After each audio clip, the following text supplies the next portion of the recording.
Sir inspector ಇಲ್ವಾ? Inspector ರೌಂಡ್ಸ್ಗೆ ಹೋಗಿದ್ದಾರೆ. Sir ಬೆಳ್ಳಿನ ಯಾವ ಸೆಲ್ಲಲ್ಲಿ ಇಟ್ಟಿದ್ದೀರಾ? ನಾನು ಅವಳನ್ನ ಬಿಡಿಸ್ಕೊಂಡು ಹೋಗೋಣ ಅಂತ ಬಂದಿದ್ದೀನಿ. ಬೆಳ್ಳಿನ ನಮ್ಮ ಸ್ಟೇಷನಲ್ಲಿ ಅರೆಸ್ಟ್ ಮಾಡಿಲ್ವಲ್ಲ?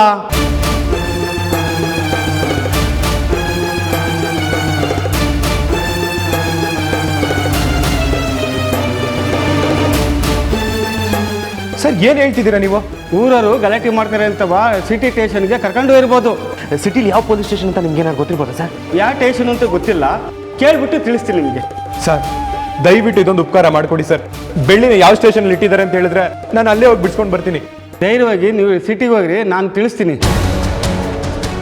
ತುಂಬ ಉಪಕಾರ ಆಯಿತು ಸರ್. ಸತ್ಯಕ್ಕೆ ಬೆಲೆ ಐತೆ. ನನಗೆ ತಿಳಿದ ಪ್ರಕಾರ ಬೆಳ್ಳಿ ಯಾವ ತಪ್ಪು ಮಾಡಿಲ್ಲ ಬಿಡಿ. ಕೇಳಿದೆ ಮತ್ತು ಸತ್ಯಕ್ಕೆ ಯಾವತ್ತೂ ಬೆಲೆ ಇದೆ. ನೀವು ಹೊಡ್ರಿ, ನಾನು ಫೋನ್ ಮಾಡ್ತೀನಿ. Thank you sir.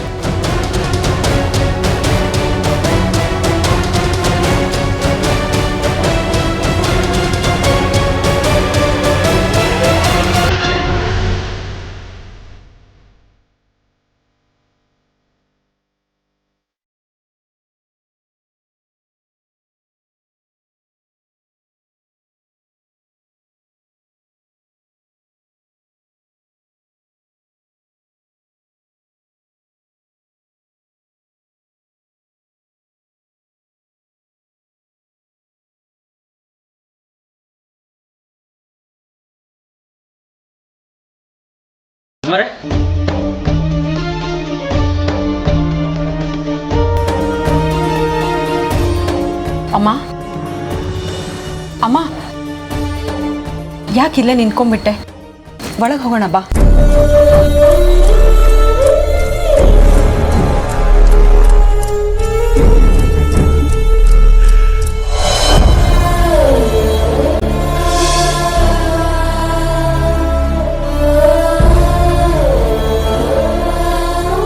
ಅಮ್ಮ ಏನಾಯ್ತು? ಬನ್ನಿ ಹೋಗೋಣ. ಶರ್ಮಿಳಾ, ಹೋಗಿ 3 ಕೊಡ ನೀರು ತಗೊಂಡ್ ಬಾ. ಈಗ ಯಾಕಮ್ಮ ನೀರು? ಮೊದಲು ಒಳಗೆ ಹೋಗೋಣ ಬಾ. ತಗೊಂಡ್ ಬಾ ಅಂದ್ರೆ ತಗೊಂಡ್ ಬರ್ಬೇಕು, ಪ್ರಶ್ನೆ ಮಾಡಬೇಡ. ಸರಿಮ್ಮ.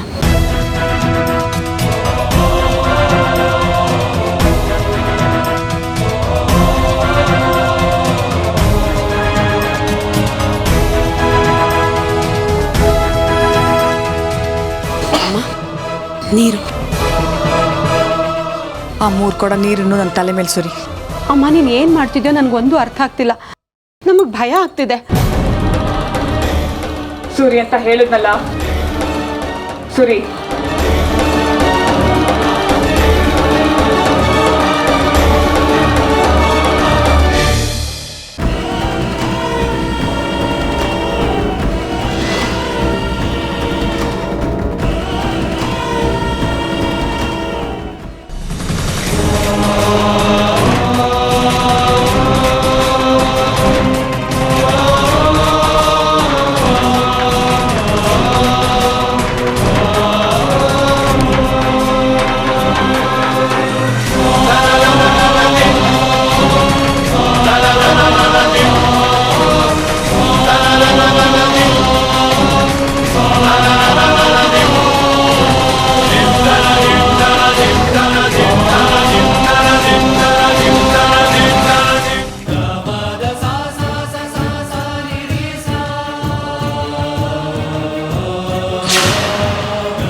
ಏನೋ ಹೇಳಕ್ ಬಂದೆ.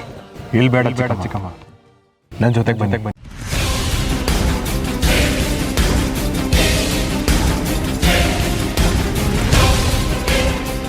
ಇವ್ರು ಯಾರು, ಮಾಯಿನ ಬಗ್ಗೆ ಯಾಕೆ ಮಾತಾಡ್ತಿದ್ದಾರೆ ಅಂತ ಕೇಳ್ತಿದಾರಲ್ಲ ಚಿಕ್ಕಮ್ಮ. ನೋಡಿ ಇಲ್ಲಿ ನೋಡಿ, ಮಾಯಿನ್ ರಾಜು ಈಗಾಗಲೇ ಮದುವೆ ಆಗಿದೆ. ಯಾರಿಗೂ ಗೊತ್ತಿಲ್ಲದಿರೋ ರೀತಿ ಕಾಲೇಜಲ್ಲಿ ರಿಜಿಸ್ಟರ್ ಮ್ಯಾರೇಜ್ ಆಗಿದ್ದಾರೆ. ಇಷ್ಟೆಲ್ಲ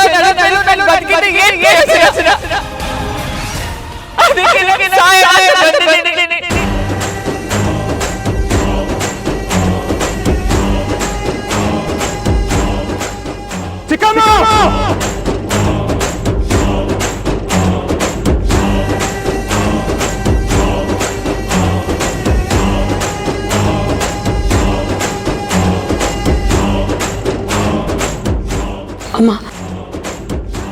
ಅಮ್ಮ ಒಳಗೆ ಹೋಗೋಣ.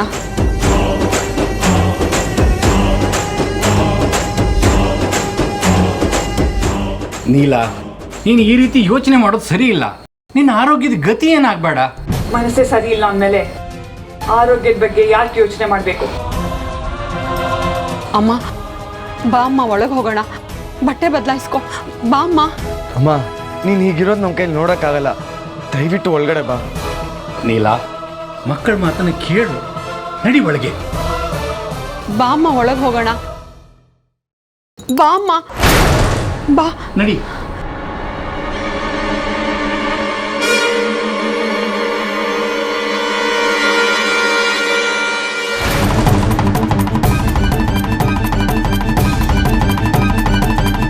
ಸರ್ ನಮಸ್ಕಾರ. ಬೆಳ್ಳಿ ಅನ್ನೋರನ್ನ ಅರೆಸ್ಟ್ ಮಾಡಿದ್ರಂತೆ, ಹೌದಾ? ಬೆಳ್ಳಿನದ ನೋಡ್ತೀನಿ, ಒಂದು ನಿಮಿಷ. ಇಲ್ಲ ಸರ್, ಆ ಥರದಾರು ಯಾರೂ ಇಲ್ಲ. Thank you sir.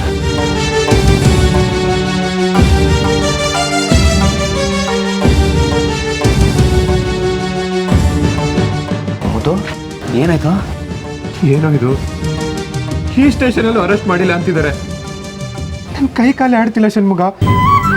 ಅವಳು ಮುತ್ತು ಮಾವ ಅಂತಿರೋದು ನನ್ನ ಕಿವಿಲಿ ಇನ್ನೂ ಹಾಗೆ ಕೊಡ್ತಿದ್ದೆ ಕಣೋ. ಪಾಪ, ಅವಳು ಎಲ್ಲಿದ್ರು ಮೊದಲು ಬಿಡಿಸ್ಬೇಕು ಕಣೋ. ಎಷ್ಟು ಭಯ ಪಟ್ಟಿರ್ತಾಳೋ ಏನೋ. ಏನು ಆಗಲ್ಲ ಕಣ ಅವಳಿಗೆ. ಧೈರ್ಯವಾಗಿರು, ಬಾ ಹುಡುಕನ, ಧೈರ್ಯವಾಗಿರು.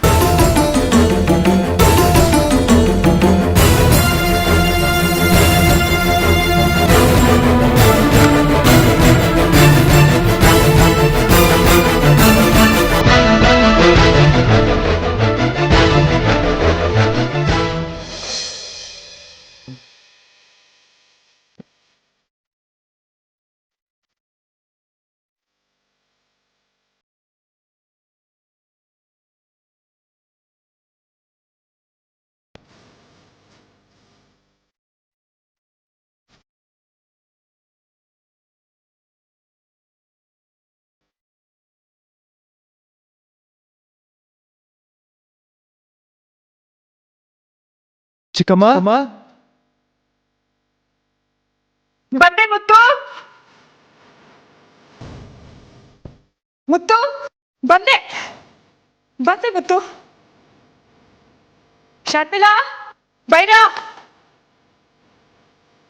ಮುತ್ತು ಬಂದ, ಊಟಕ್ಕೆ ರೆಡಿ ಮಾಡಿ. ನೀಲಾಂಬರಿ, ಅಲ್ಲಿ ಯಾರೂ ಬಂದಿಲ್ಲ.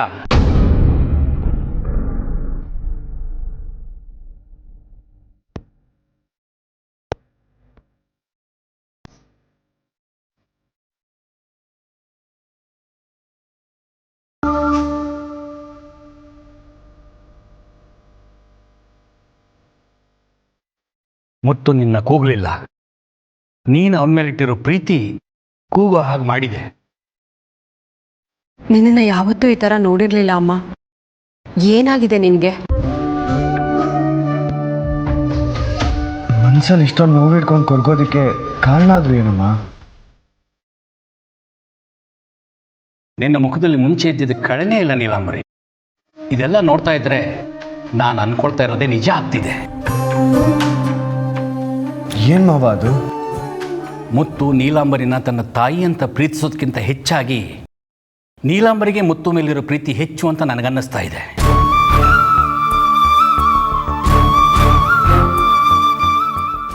ನೀನು ಅವನ ಹೆತ್ತ ತಾಯಿ ಅಲ್ಲದೆ ಇರ್ಬೋದು, ಆದರೆ ಅವನ ಹೆತ್ತ ಮಗ ಅಂತ ನೀನು ಸ್ವೀಕಾರ ಮಾಡಾಗಿದೆ.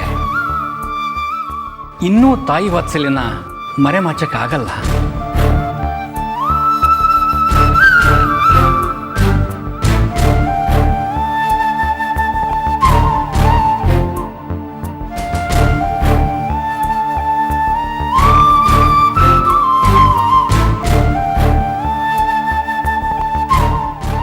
ಯಾಕೋ ಗೊತ್ತಿಲ್ಲ,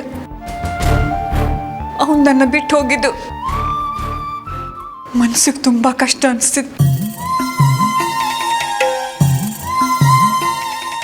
ಅಣ್ಣ, ಮುತ್ತು ನನಗಿಂತಲೂ ಬೇರೆಯವ್ರಿಗೆ ಪ್ರಾಮುಖ್ಯತೆ ಕೊಡ್ತಾನೆ ಅಂತನೋ, ಇಷ್ಟು ದಿನ ಆದಮೇಲೆ ನಾನು ಬದುಕಿ ಬಂದಿದ್ದೀನಿ ಅಂತ ತಿಳಿದ ಮೇಲೂ ಅವ್ನು ನನ್ನ ಹತ್ರ ಬರಲಿಲ್ಲ ಅಂತನೋ ನನಗೊಂದು ತಿಳಿತಾ ಇಲ್ಲ ಅಣ್ಣ.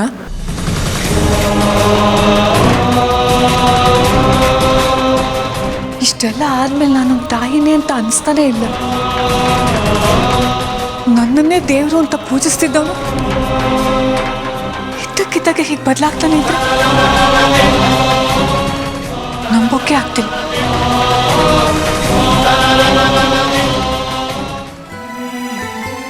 ನನಗೇನೇ ಆದರೂ ನನ್ನ ಮುತ್ತು ನನ್ನ ಜೊತೆನೇ ಇರ್ತಾನೆ ಅಂತ ಅನ್ಕೊಂಡಿದ್ದು ತಪ್ಪ, ಅಥವಾ ನನ್ನ ನಿರೀಕ್ಷೆಗಳೇ ಸುಳ್ಳ?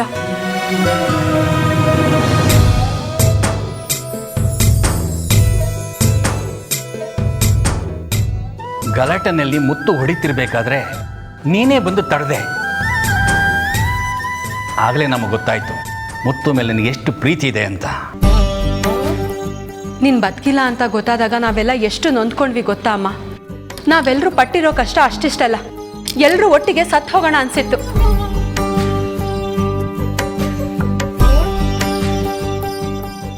ನೀನು ಕಾರ್ಯ ಮಾಡೋಕ್ಕೆ ಅಂತ ಹೋದಾಗ ಅಣ್ಣ ಚಿಕ್ಕಮ್ಮ ಸತ್ತಿಲ್ಲ, ಬದುಕಿದ್ದಾರೆ, ಒಂದಲ್ಲ ಒಂದಿನ ಬಂದು ಈ ಮಗನ್ನ ನೋಡ್ತಾರೆ ಅಂತ ಹೇಳ್ತಿದ್ರು. ಅಣ್ಣನ ಮಾತು ನಿಜ ಆಯ್ತು. ನೀನು ಬದುಕಿ ಮತ್ತೆ ವಾಪಸ್ ಬಂದಿದ್ಯಾ. ಅಣ್ಣಂಗೆ ನಿನ್ನ ಮೇಲೆ ಬೆಟ್ಟದಷ್ಟು ಪ್ರೀತಿ ಅಮ್ಮ. ಅವನ ಪ್ರೀತಿ ನಂಬಿಕೆಗೆ ಇದಕ್ಕಿಂತ ಸಾಕ್ಷಿ ಬೇಕಾ? ನಿಂದು ಫೋಟೋಗೆ ಹಾರ ಹಾಕಕ್ಕೆ ಬಿಡ್ತಾ ಇರಲಿಲ್ಲ, ದೀಪ ಇಟ್ಟು ಪೂಜೆ ಮಾಡಕ್ಕೆ ಬಿಡ್ತಾ ಇರಲಿಲ್ಲ.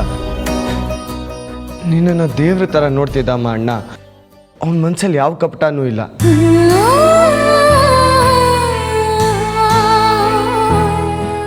ನಿನಗೋಸ್ಕರ ಹಗಲು ರಾತ್ರಿ ಊಟ ನಿದ್ದೆ ಬಿಟ್ಟು ಕಾಯ್ತಾ ಇದ್ದ ನೀಲಾಂಬರಿ. ಅವನ ಲೋಕದಲ್ಲಿ ನೀನೇ ಅಲ್ಲ, ನಿನ್ನನ್ನು ಬಿಟ್ಟು ಬೇರೆ ಯಾರೂ ದೊಡ್ಡವರಿಲ್ಲ.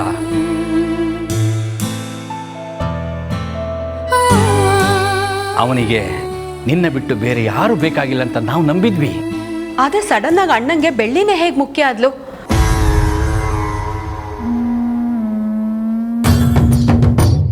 ನೀನು ಈ ವಿಷಯನ ಹೇಗೆ ಅರ್ಗಿಸ್ಕೋತಾ ಇದೆಯೋ ಗೊತ್ತಿಲ್ಲ ಅಮ್ಮ.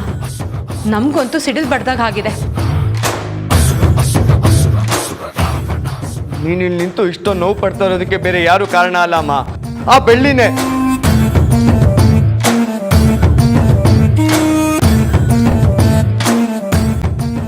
ಅವಳೆ ಅಣ್ಣನ್ನ ನಿನ್ನಿಂದ ದೂರ ಮಾಡಿರೋದು, ಈ ಮನೆಯಲ್ಲಿ ಅಧಿಕಾರ ವಹಿಸ್ಕೊಳ್ಳೋದಕ್ಕೆ ನೋಡ್ತಾ ಇದ್ದಾಳೆ. ನೀನು ಇಲ್ದೇ ಇರ್ಬೇಕಾದ್ರೆ ನಮ್ಮನ್ನೆಲ್ಲ ತುಂಬಾ ಕೀಳಾಗಿ ನೋಡಿದಾಳಮ್ಮ ಅವಳು. ಅವಳನ್ನು ಮಾತ್ರ ಸುಮ್ಮನೆ ಬಿಡಬಾರ್ದು. ನೀನು ಇಲ್ಲದೆ ಇದ್ದಾಗ ನಾವು ಅನಾಥರ ಥರ ಜೀವನ ನಡೆಸಿದ್ದೀವಿ ಅಮ್ಮ. ನಮಗೆ ಹೇಳೋರು ಕೇಳೋರು ಯಾರೂ ಇರಲಿಲ್ಲ. ಹಸುವಾಗ್ತಿದ್ಯಾ ಒಂದು ತುತ್ತು ಊಟ ಮಾಡಿ ಅಂತ ಹೇಳೋರು ಇರಲಿಲ್ಲ. ನಾವು ಯಾಕಾದರೂ ಬದುಕಿದ್ದೀವಿ ಅನ್ನೋ ಥರ ನಮ್ಮನ್ನು ನೋಡ್ತಿದ್ರು ಅಮ್ಮ. ಶರ್ಮಿಳನ ಹತ್ರ ಮನೆ ಕೀ ಕಿತ್ಕೊಂಡು ಆ ಬೆಳ್ಳಿ ಕೊಟ್ಟಿದ್ದಾನೆ ಅಣ್ಣ.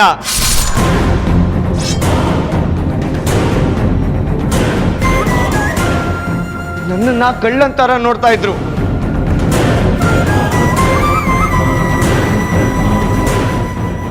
ಸ್ವಾತಿ ಬಂದ್ಮೇಲೆ ಅಂತೂ ಎಲ್ಲ ಬದಲಾಗೋಗಿದೆ ಅಮ್ಮ.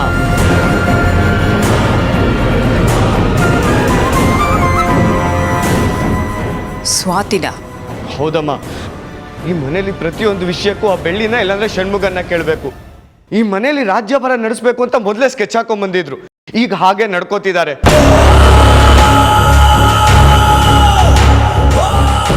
ಮನೆ ಮಕ್ಕಳು ಅನ್ನೋ ಮರ್ಯಾದೆನೂ ಇಲ್ಲ ಅಮ್ಮ. ಕಸದ ತರ ನೋಡ್ತಾ ಇದ್ದಾರೆ. ಎಷ್ಟು ಬೇಜಾರಾಗತ್ತೆ ಗೊತ್ತಾ?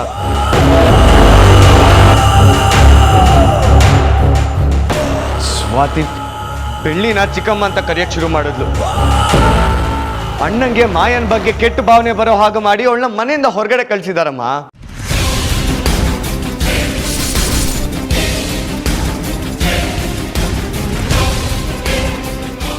ಊರ್ ಜನದ ಮುಂದೆ ಬೆಳ್ಳಿ ತನ್ನ ಹೆಂಡತಿ ಅಂತ ಹೇಳ್ಕೊಂಡಿದ್ದಾನೆ.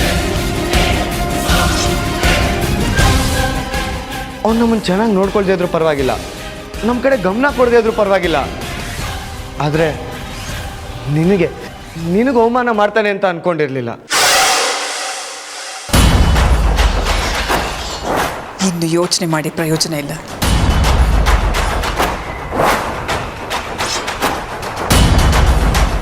ಮುತ್ತು ಹೀಗೆ ಬದಲಾಗೋ ಕಾರಣ ಆಗಿರೋ ಬೆಳ್ಳಿನ ಒಂದು ಗತಿ ಕಾಣಿಸ್ಲೇಬೇಕು.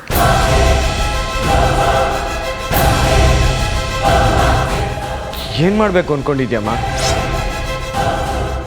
ನಾನು ಈ ಮನೆಗೆ ಬರ್ತಿದ್ದಾಗಲೇ ಇಲ್ಲಿ ಏನೇನೋ ನಡೀತಿದೆ ಅನ್ನೋದು ನನಗೆ ಅರಿವಾಯಿತು. ನಮ್ಮವ್ರನ್ನ ಯಾರನ್ನು ನಾವು ದೂರ ಇಡೋದು ಒಳ್ಳೇದಲ್ಲ. ಪಾಪ ಮಾಯಾ ತುಂಬ ಧೈರ್ಯವಂತ ಹುಡುಗಿ. ಅವಳು ಕಷ್ಟಪಟ್ಟು ಮುತ್ತುನ ಮದುವೆ ಆಗಿದ್ದರೆ ನಮಗಿಂಥ ಪರಿಸ್ಥಿತಿ ಬರ್ತಾ ಇರಲಿಲ್ಲ. ಮಾಯಾ ಮುತ್ತಣ್ಣನ ಮದುವೆ ನನಗೇನೋ ಕನಸೆ ಅನ್ಸತ್ತೆ ಅಮ್ಮ. ಬೆಳ್ಳಿ ಅಂತ ಅಪಶಕುನ ಇರ್ಬೇಕಾದ್ರೆ ಈ ಮದುವೆ ಆಗಕ್ಕೆ ಬಿಡ್ತಾಳೆ ಅಂತೀಯ? ಹೌದಮ್ಮ, ಮಾಯಂಗೆ ಯಾವ ಕೆಟ್ಟ ರಾಶಿ ಸಮಸ್ಯೆನೂ ಇಲ್ಲ. ಅವಳ ಸಮಸ್ಯೆ ಅಂದರೆ ಆ ಬೆಳ್ಳಿ. ಮಾಯಿಂದ ಈ ಮನೆ ಉದ್ಧಾರ ಆಗೋಕೆ ಸಾಧ್ಯ ಅಮ್ಮ. ನಮ್ಮ ಮನೆ ಸೊಸೆ ಮಾಯಾನೇ ಆಗಬೇಕು, ಅವಳೇ ಆಗ್ತಾಳೆ ಅಂತ ನಾವೆಲ್ಲರೂ ನಂಬಿದ್ದೀವಿ. ಪಾಪ ಮಾಯಾ, ಅವಳನ್ನ ಹೇಗೆ ಒಂಟಿಯಾಗಿ ಬಿಟ್ಟಿದ್ದೀರಾ? ಅಣ್ಣನೇ ಅವಳನ್ನ ಮನೆ ಬಿಟ್ಟು ಕಳ್ಸಿರೋದು. ಅಣ್ಣನ ವಿರುದ್ಧ ನಾವು ಯಾರಾದರೂ ಮಾತಾಡೋಕ್ಕಾಗತ್ತಾ?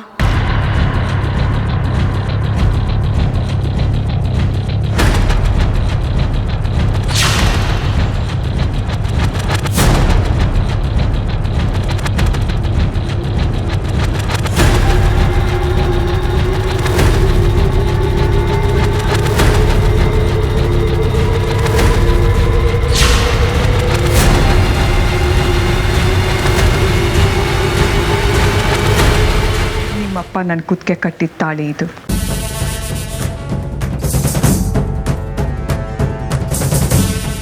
ಈಗ ಇದರಿಂದ ಏನು ಪ್ರಯೋಜನ ಅಮ್ಮ? ಈ ತಾಳಿನ ನನ್ನ ಕುತ್ತಿಗೆ ಕಟ್ಟಿಸ್ಕೋಬೇಕಾದ್ರೆ ನಾನು ಪಟ್ಟ ಕಷ್ಟ ಅಷ್ಟಿಷ್ಟಲ್ಲ. ಎಷ್ಟೊಂದು ಮಾತುಕತೆ, ವಾದ ವಿವಾದ, ಅಡೆತಡೆ ಎಲ್ಲ ಆದ ನಂತರ ಈ ತಾಳಿನ ನನ್ನ ಕುತ್ತಿಗೆ ಕಟ್ಟಿದ್ರು ನಿಮ್ಮಪ್ಪ. ಈ ತಾಳಿನ ನನ್ನ ಕುತ್ತಿಗೆ ಕಟ್ಟಿಸ್ಕೋಬೇಕು ಅಂತ ಎಷ್ಟು ಕಷ್ಟಪಟ್ಟನೋ ಅಷ್ಟೇ ಕಷ್ಟ ಮಾಯನು ಪಡ್ತಿದ್ದಾಳೆ. ಅವಳು ಈ ಮನೆಗೆ ಸೊಸೆಯಾಗಿ ಬರೋದಕ್ಕೆ ಅದೃಷ್ಟ ಇದೆಯೋ ಇಲ್ವೋ ಅಂತ ಪರೀಕ್ಷೆ ಮಾಡಬೇಕು. ಅವಳು ಹಣೆ ಬರದಲ್ಲಿ ಇದು ಬರೆದಿದೆಯೋ ಇಲ್ವೋ ಅಂತ ತಿಳ್ಕೋಬೇಕು. ಹೇಗೆ ತಿಳ್ಕೊಳ್ಳೋದಮ್ಮ?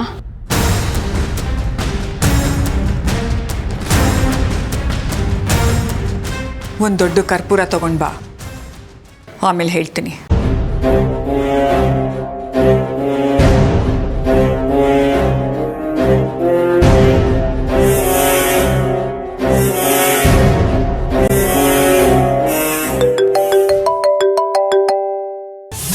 ಹಲೋ ಮುತ್ತು ಸರ್, ಬೆಳ್ಳಿ ಎಲ್ಲಿದ್ದಾಳೆ ಅಂತ ಗೊತ್ತಾಗಿದೆ.